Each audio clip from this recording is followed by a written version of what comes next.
Good morning, good afternoon, and welcome back to Watching Chickies.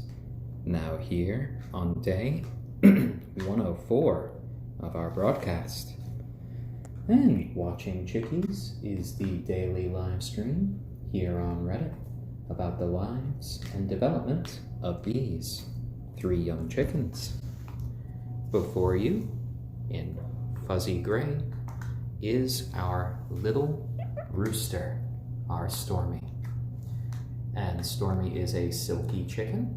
The silkie breed originally comes from China, and they were first bred around 2,000 years ago. He will be forever fuzzy his whole life, and he will be the future father of our next generation of chickens. Over here, in brown and gold, is our lovely Kagome, and she is an onagadori. And the onagadori is an endangered breed of chicken from Japan that is known for their lustrous long tail feathers. We can see that Kagome's tail feathers are starting to get a little bit droopy now, and that's because they are about 1 foot long. The onagadori tail feathers can reach over 20 feet in length or over 6 meters. The longest one on record being about 36 feet long. And over here is our lovely other hen, our Braveheart. And Braveheart is an ayam cemeni chicken. She has this hyperpigmentation which goes down all the way to her very bones. And all of these little chickies are lovely little members of our family and friends for life. They are lovely, they are funny, and we just kind of watch them day by day as they grow. We have been streaming here on Reddit and then later uploading to YouTube each and every day of their lives, since they were just tiny balls of fluff.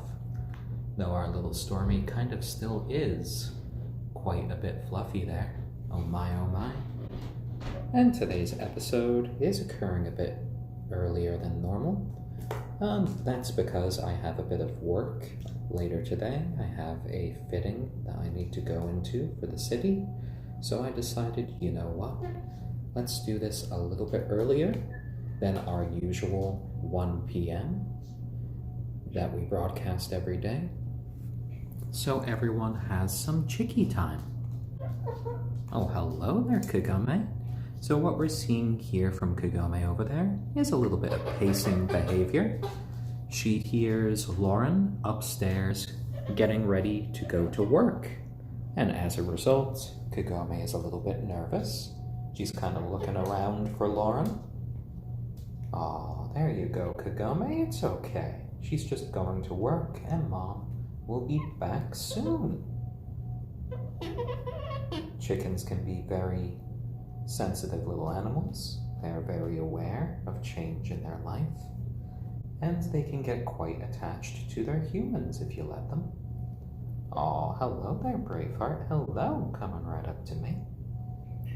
And we make sure for our little chickies to pick them up every day, to give them pets every day, just to show them that they're loved. And as a result, they are a lot more loving with us. I always make sure to cuddle up with them. Braveheart really does like to kind of perch on my knee. Stormy's pretty content when I get him up into my lap. And Kagome really does just kind of perching on my shoulders. Yeah, little Braveheart, yeah. And the next part of our broadcast is just going to be us doing their daily weigh-in. And their daily weigh-in is our just simple way of keeping track of the chicken's development. It's a little bit hard to measure the height of a chicken, mostly because they move around so much. So weighing them is another good option just to kind of track their growth. Since these guys aren't really going to be full grown until the 6 to 8 month mark, they should be growing a little bit every day. So by keeping track of their weight, we can see if there's any sudden drops, which can be an indicator that they might not be feeling so well. And it can be just a really lovely early warning sign. Oh, hello there, Braveheart. Did you come to say hi to Dad? Oh, you have something on your foot. Here, let me help. There we go. There we go. Want to come to say hi to Dad? There you go. And this is what I was talking about before. Our Braveheart does like to get a few pets, and she will just kind of jump onto my knee if necessary.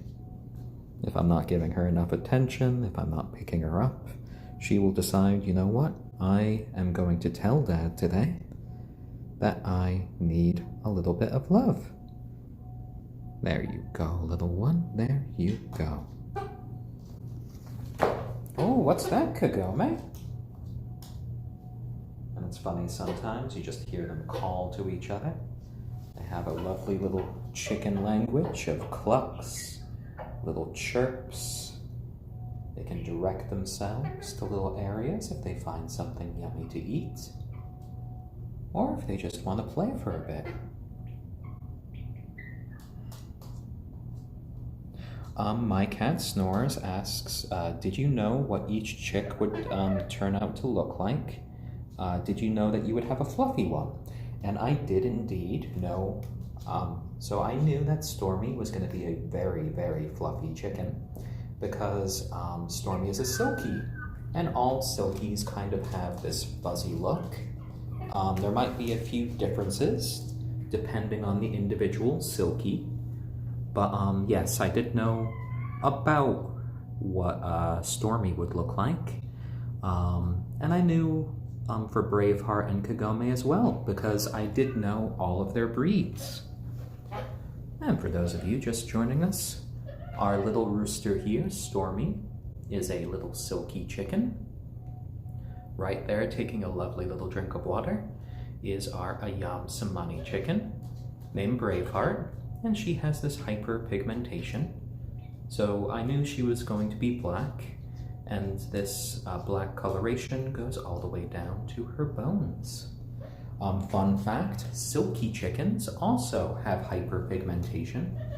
So our little Stormy's skin, his muscles, his organs, even his bones are also black, just like Braveheart's. So because of that, any little baby chicks they have in the future together will also likely have that trait. And Kagome here is our endangered onagadori, which comes from Japan, and her mutation here is for her tail feathers, because her tail feathers will grow her entire life. They never molt, and as a result, her tail feathers might get over 20 feet in length. So there's a small chance that when Stormy mates with Kagome in the future, that their babies might actually have that trait. So we could potentially end up with some babies with some very, very long, fuzzy tails. Yeah, Kagome, yeah. In the future, you know, you might be a little mother. There you go. Our little Kagome's eggs will likely be brown, and our Braveheart's eggs will likely be either white or they will be a pink hue. Oh, there you go, Kagome. There you go, my fussy little girl. And Braveheart, what a lovely jump there. Good job, girls. And what you just saw there was basically a 3-foot vertical jump from these little chickies. They would make excellent basketball players, wouldn't they? Well, maybe if you had some hands. Oh dear, oh dear. Do you want to come here say hi to Dad? No.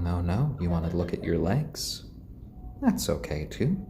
We can give you a little pet right here on your cubby.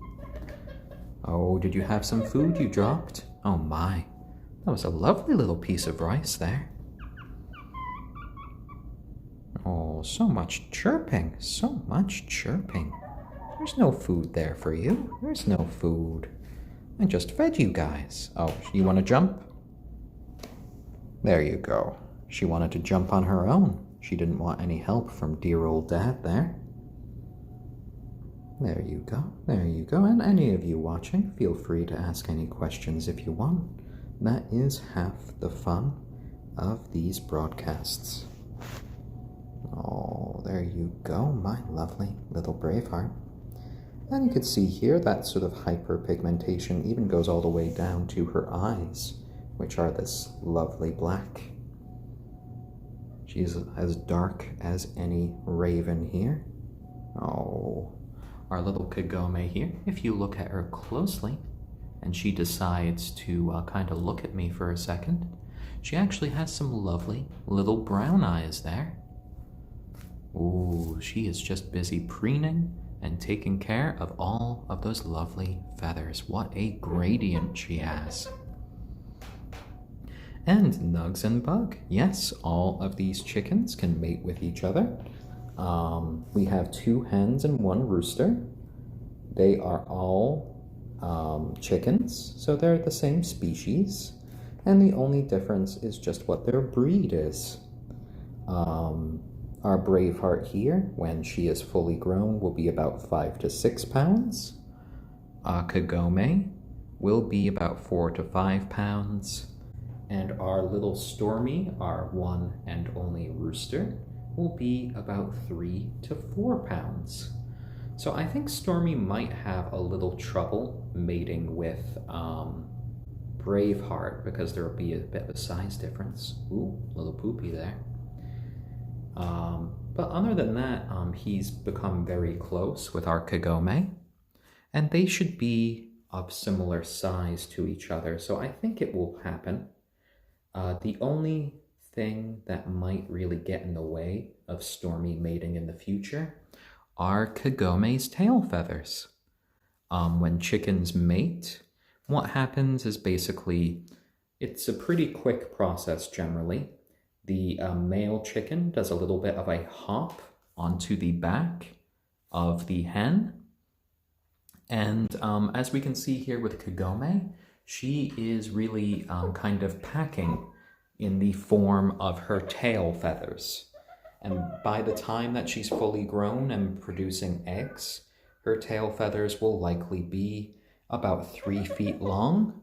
So I'm wondering if they might get in the way. I've been told that part of the reason why online, when I look at pictures of onagadoris like Kagome, that are hens, why their tail feathers might be shorter is that breeders sometimes just trim them to make it easier for them to mate. So that was my kind of long-winded explanation of any future mating with these little chickies. Oh my, oh my. But you know what? Where there is a will, there is a way. And I have already spotted our little Stormy on a couple of occasions try to jump on top of the hens. So I think his little hormones are starting to kick in. He is starting to feel nature's call. I have spotted him many times just kind of really just stretching his neck out.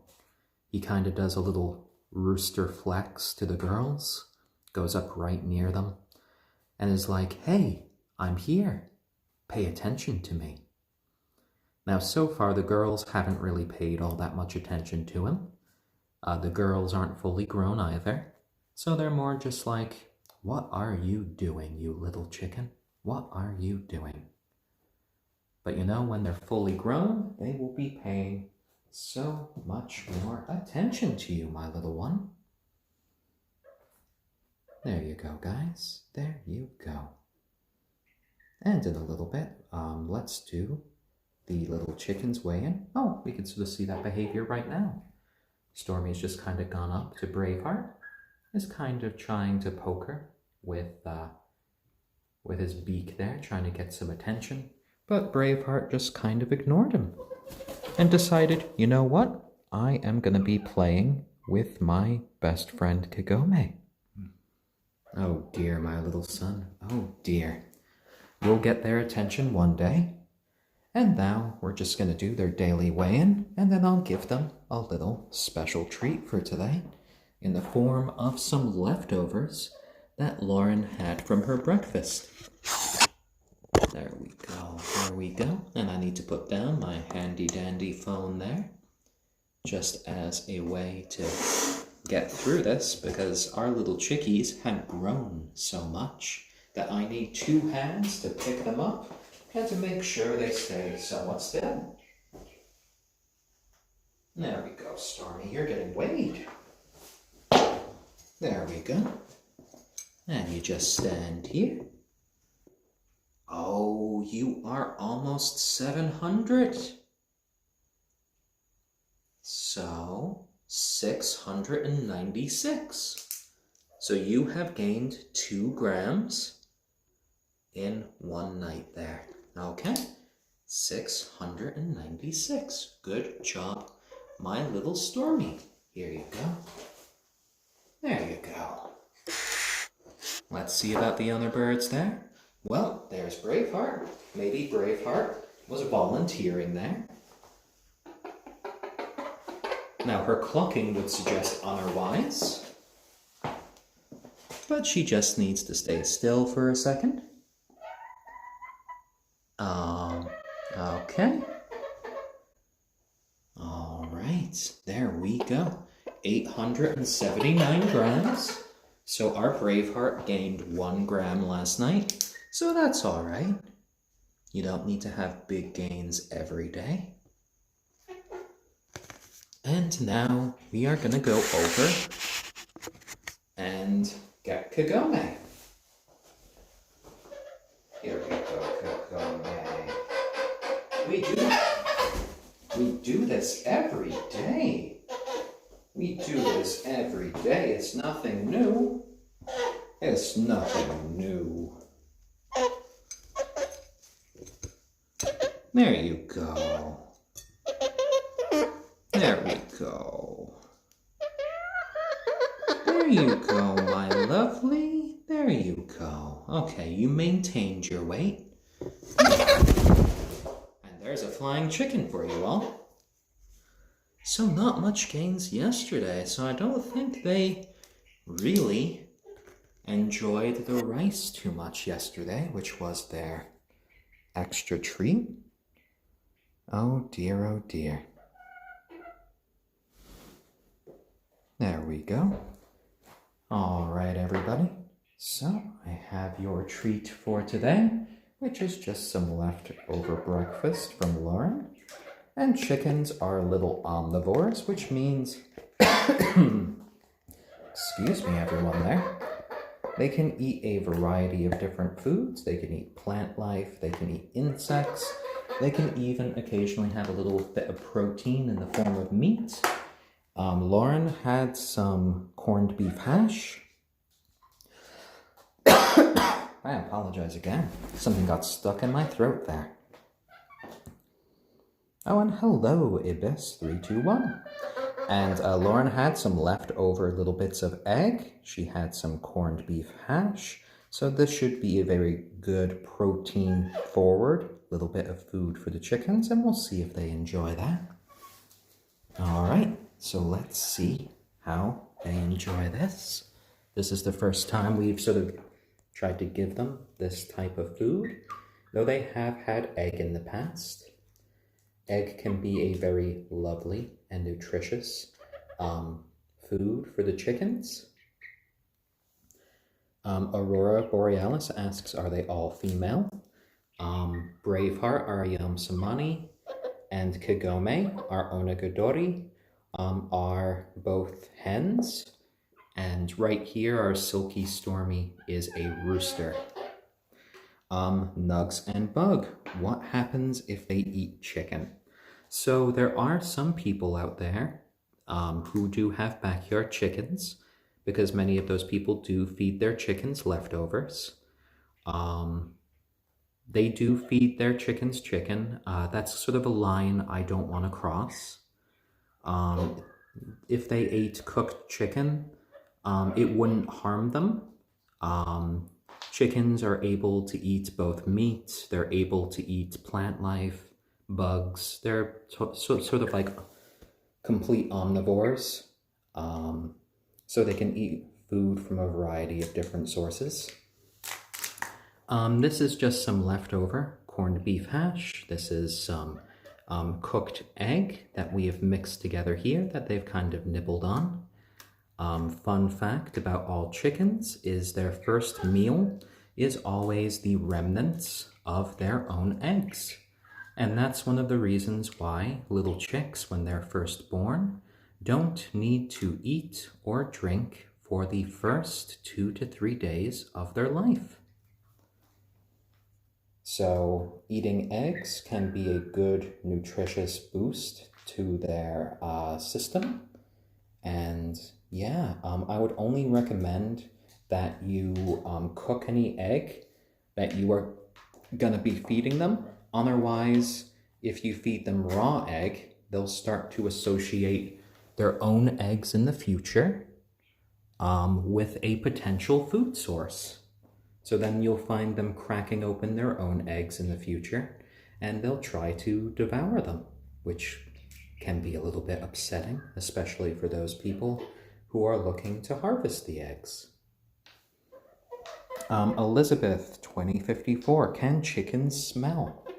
I think they have a sense of smell, if that's what you're asking. Generally speaking, our chickens are pretty cleanly. They spend a lot of their time kind of preening. They give themselves lots of sand baths. We have a little clean sand bath container over there in the corner, which they give themselves little sand baths. So in general, you know, these chickens don't smell as in smell bad. We make sure to mop and we make sure to brush their playroom about twice a day, though the majority of their time is spent outside these days. They have an outdoor coop. We do bring them inside at night to keep them safe from local predators like raccoons, foxes, owls, and such. These guys aren't full grown. They are 104 days old now. We've had many friends. We've had a bunch of friends. I've had relatives raise chickens. And unfortunately, in our area here in Connecticut, we've had a bunch of friends lose chickens to local predators like raccoons, which can be quite determined to get into even the most predator-resistant coop. So we would rather err on the side of caution and have our chickens sleeping inside during the night to keep them a bit safer than really, you know, put them in danger. And Elizabeth 2054, I believe they do have a sense of smell, though I don't believe it is as developed as the human sense of smell. Nugs and Bug, is there a pecking order? At the moment, I would say Kagome is sort of like the head hen. Right here, Braveheart is just kind of mellow, goes along with the flow. And Stormy is our clueless little rooster. Oh, and Nostalgia. Well, thank you for the comment there. Ooh, little raptor noise there from Stormy. What we heard just a second ago, I believe, was the horn of a fire truck from somewhere outside. And he's just kind of put up his head there. He's paying a lot of attention now. And Mary Berry, yes, right there in our field of view is Stormy, our gray silky chicken. And the silky breed is different from the others. He will be covered in these soft fur-like feathers his whole life. Kagome is an onagadori, which is an endangered breed of chicken from Japan. that is known for these long tail feathers that can get up to about 20 feet or 6 meters in length. And over here we have Braveheart, our ayam cemeni hen, who has this hyperpigmentation that goes all the way down to her very bones. They come from Southeast Asia. So we do have quite the collection of little chickens here, but they all do make one happy little flock, our little peep squad here. And it's been a joy just kind of doing these streams every day. Kind of recharges me for the rest of the day. Our own little bit of chicken therapy, just watching the chickens go about their lives, growing up a little bit each day, giving them a bunch of little pets, and I think that can be just a lovely time. Optimal kitten. At the moment, I don't have any other pets. When I was growing up, we had a pet dog, I had a bearded dragon, we had guinea pigs and such. But these are the first real pets of my adult life. We did a lot of research before getting them. I've had an uncle that has raised chickens, we've had a few friends that have raised chickens, and we did a few months of research before getting these guys. And these are our first chickens. Oh, and Smith's Arcade, that is a good question there. How can you tell the difference between a male and a female silkie chicken? Brilliant question there. So silkie chickens are one of the hardest breeds of chickens to kind of sex. And that's because of these kind of furry feathers that they have. It makes everything a lot tougher because it really covers up a lot of distinguishing features. For many people, they will not have a firm idea on what the gender of their silkie is until they're almost at adulthood. Some people have to wait right until they're of egg-laying age, which is around 6 months. The only way to be 100% sure would be for them to get a little blood test. A blood test would be able to tell you, though, that can cost anywhere from something like $30 to like $90 to get a blood test. And I don't really feel too comfortable, getting blood from a chicken this small, especially when they are healthy. We figured that our little Stormy was a rooster when he started to crow. Another sign that our little Stormy is a rooster, if you look at the girls versus him, you notice that when he walks around, he has this sort of like S shape that his neck goes into. He has this very distinctive little rooster strut. Whereas the girls, they like to try to keep their heads a lot more parallel to the ground. So they can give you little just cues like that, even through their body language, about what their gender is. So I hope that helps your question there, Smith's Arcade. Oh, there you go, Kagome. Hello there, Stormy. Hello. And I think, we have about 16 minutes now. I will go ahead and I will pick up Kagome. Here we go. Oh dear, oh dear. There we go. Kagome on my shoulder. There we go. And, TDS 819. Well, the chickens right now are in their little play area inside where we do these episodes.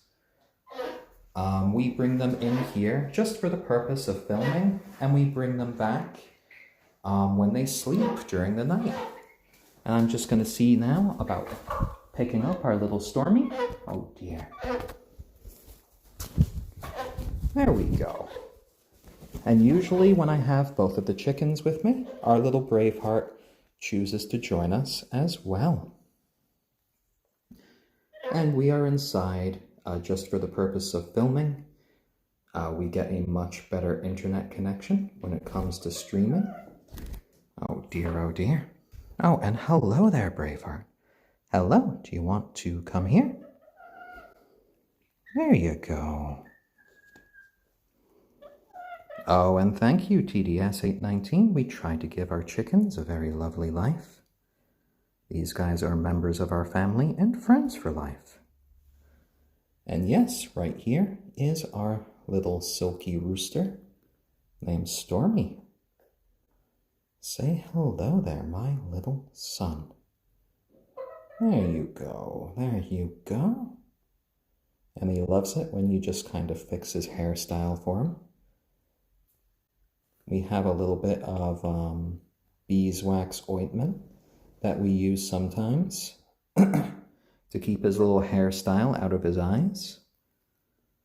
One danger that silkies can have is just a lot of rubbing can occur from the feathers right into their eyes, which can bother them and potentially damage them in the future. So I take extra special care just to make sure that he is nice and comfortable. TDS819 asks, I really want a silkie, but I heard you need at least 2. Any suggestions on this? I would recommend for any chickens, if you're getting chickens in the future, well, 1, make sure that they are legal in your area. There are lots of laws and regulations out there pertaining to having chickens in any residential area, so it's always worth checking in for that. 2, chickens are extremely social little animals. If you only get 1 chicken, they will regard you as their entire flock. And if they can't be around you at all times, they will get very lonely. They'll start to make a lot of distressed noises. They'll be looking for you all the time. And in general, they're not going to be all that happy. So I would recommend anyone getting chickens to get a minimum of 3 chickens at once. That way, they always have company. They always have their flock around you. As you can see here, they can still really bond with you pretty deeply, but they will never be lonely because they'll always have their family with them. We raised these little ones from day 1 with each other. They all hatched on the same day, and since then they have spent all 104 days of their life with each other. And as a result, they have really bonded together. They are one cohesive little flock, and they all get along. There's no real fighting amongst them. They are all just really inseparable at this point. Oh, and no worries there, TDS819. I always do like giving some advice if I can, if I have the knowledge. And you know, it's always lovely just to share a little bit of knowledge, a little bit of experience, and hey, even these little moments of just calmness and joy with the little chickens. They are all now 104 days old. And, you know, we have been streaming them every single day of their lives since the first day that they joined us here in our family. Right here, this is Braveheart, our ayam cemeni chicken. And right over here, this is our silky chicken, our little Stormy. He is our little rooster with his little mohawk there. Though the silkie and the ayam cemeni do share one thing, and that is this hyperpigmentation. So other than Braveheart's feathers, her skin, her muscles, even her organs and her bones are also black. And Stormy's skin, muscles, organs, and bones are also black. We have been raising these guys as pets. They are members of our family and friends for life, so they're not being raised as livestock. They're just being raised to be little companions and have lovely little lives. These might be some of the more spoiled chickens you ever see in your life. We enjoy giving them lots of little treats. We like just kind of giving them a bunch of toys, lots of attention, lots of pets. And as a result, they are very friendly little creatures. All three of the breeds that you see here generally are very human friendly. So, picking a breed of chicken is just like half of the equation. If you don't put in the time to really socialize them with humans, they can still get to be a bit standoffish. You'd have to really just consider it under the chicken's perspective. If you see a giant two-legged creature approach you out of nowhere, and if you haven't really interacted with a person before, you might think that there's some sort of monster, that there's some sort of giant predator coming to get you. Which is why when you approach a chicken that hasn't really been socialized, that's really going to activate their fight or flight instinct. Whereas these guys, well, they know us as members of their family. They think that myself and my partner Lauren are members of their flock. So they are just pleased as punch to see us every day. We bring them food, we bring them lots of cuddles, and as a result, they are just very happy little chickens. Oh, there we go. TDS819 asks, do silky roosters make a lot of noise? So what we have here are little Stormy. He's made a few little crows so far, but he is not full grown. So I can't really attribute to what he's going to be like when he's fully grown. There are some variations between roosters. I've heard in general, silky roosters probably aren't as loud as other chickens. That could be because of their size. Oh, and TDS819, thank you for the gold award. That is much appreciated there. So far, our little Stormy has been a very well-behaved little chicken. He's not noisy, and he's just kind of lovely to be around. He's very content, just kind of sitting on a lap, and, just being here with us. There are rooster collars that you can also buy for roosters. These are not electronic devices. These are just kind of like little straps that you put around the rooster that kind of nestles against the base of their neck. And I believe the concept of a rooster collar is that it puts a little bit of pressure on a key place on the rooster's neck. One of the reasons a rooster can crow so loudly is that when they go to crow, a special sort of membrane covers their eardrums, which effectively renders them deaf while they are crowing. And that's why they can get to be so loud. And I believe the collar prevents that membrane from locking into place. So what will happen is that the rooster will start to crow, realize how loud it is, and then immediately stop. And some people use these rooster collars as a way of making sure that their little buddies don't make too much noise. Oh, and please help me. 501, thank you for the lovely compliment there. Oh, there you go, my little son there. You're having such a nice day here with Dad, getting your hair styled. Such a happy little boy there. Oh dear, yeah. These days, he's trying to impress the girls all the time. He's not getting too much luck, but you know what? Dad can still give him a few pets, calm him down, center him, and then he has a lovely little time. There you go. And Braveheart here, well, she's just doing her sort of daily preening. Both her and Kagome feel very comfortable doing that right here on Dad. Ooh, lovely little tail wag. Oh yeah? Our Kagome is just kind of talking to us there. Yeah? How'd you feel? What, you want to preen some more? Are you looking at your feathers on the camera? She can see herself on the camera right now. She's given herself the one little look over. Oh dear, oh dear.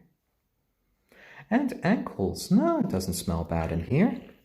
One part of chicken ownership here is really just making sure that their environment is nice and clean.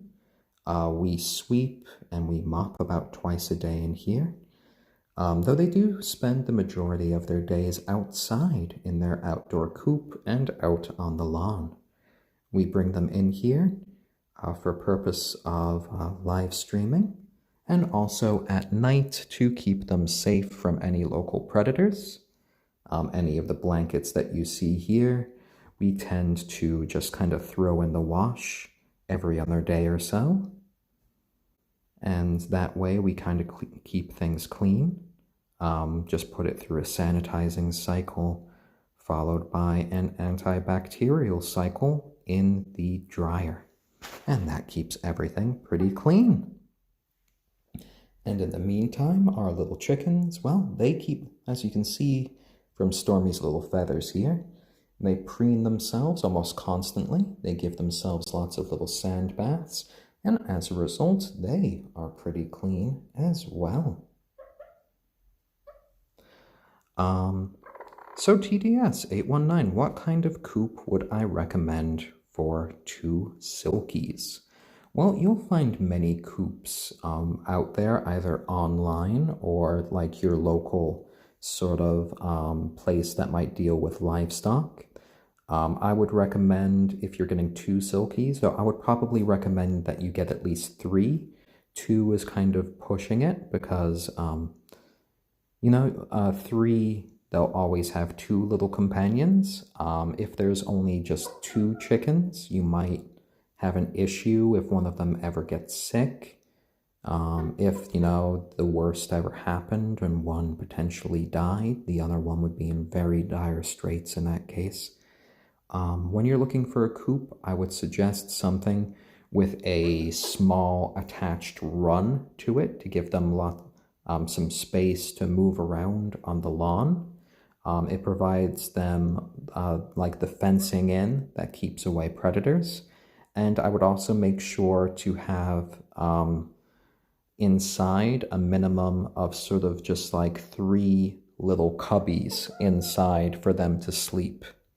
I would get 3 cubbies even if you do only get 2 chickens, because then that gives them a 3rd cubby to choose whenever they decide to lay an egg.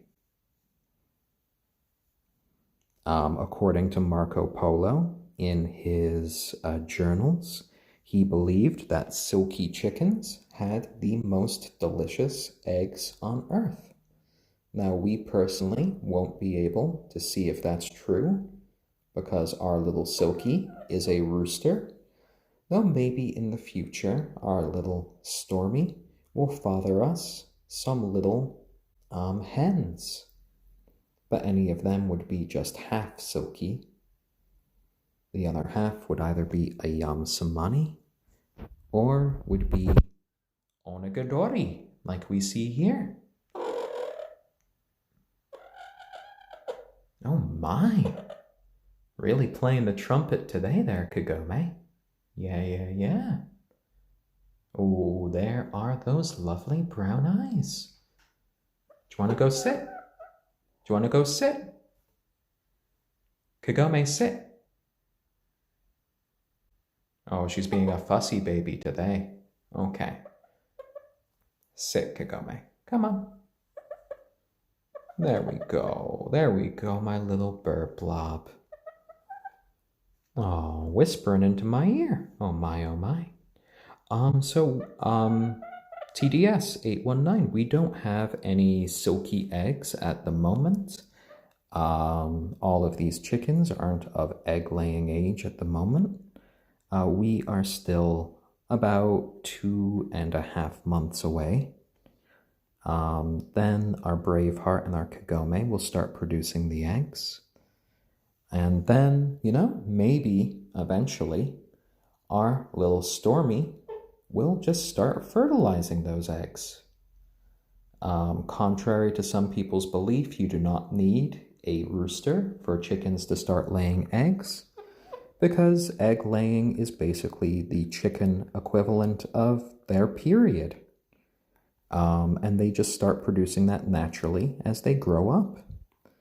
Chickens stop producing eggs when they go through their version of menopause. And Sam spies one. Yes, they all have names. Right here is our ayam cemeni hen, named Braveheart. Right here, just kind of preening his fuzzy feathers, is our little Stormy, and he is a silky rooster. And right here on my shoulder is Kagome, our onagadori chicken, and the onagadori is an endangered breed of chicken from Japan. Stoned boots. I heard you cannot have more than one rooster in an area. Is this true? So, keeping roosters together can be a very complicated question. There are both biological aspects to that, and there are both legal aspects. Many areas in the world restrict rooster ownership, so you have to make sure about roosters before you get them. Some places say you can't have any, some places say you can only have one, and you always need to be careful about that. Oh, and TDS 819, well, I was happy to be able to give you some advice, and I hope you have a lovely night at bed. If you guys found that you've enjoyed this, we have links to our YouTube channel called Watching Chickies, which can be a lovely watch. And now for the rest of the rooster sort of comment. So it's really the size of your flock that can really determine how many roosters you should have. There you go, Braveheart. There you go. So with us, with this small flock of just 3 chickens, if we had another rooster, if we had more than just Stormy here, it would be very likely that they would end up fighting. And they would just kind of fight to see which one would be the sort of dominant chicken in the flock, which one would have the sort of access to the girls. For those people who have larger flocks of chickens, I believe the ratio is 8 hens to 1 rooster, if you want to keep them playing nice with each other. Because otherwise you could see a few rooster fights, which would be not too good. And yes, it's Watching Chickies on YouTube. Oh my, it's our last 30 seconds. Well, guys, thank you for tuning in today. Today has been very lovely. And thank you for watching with us. You could check my profile for our YouTube page, our Patreon, and our Instagram. We will be back tomorrow at 1 p.m. Eastern Standard Time. Thank you so much, and I hope all of you guys out there have a lovely day.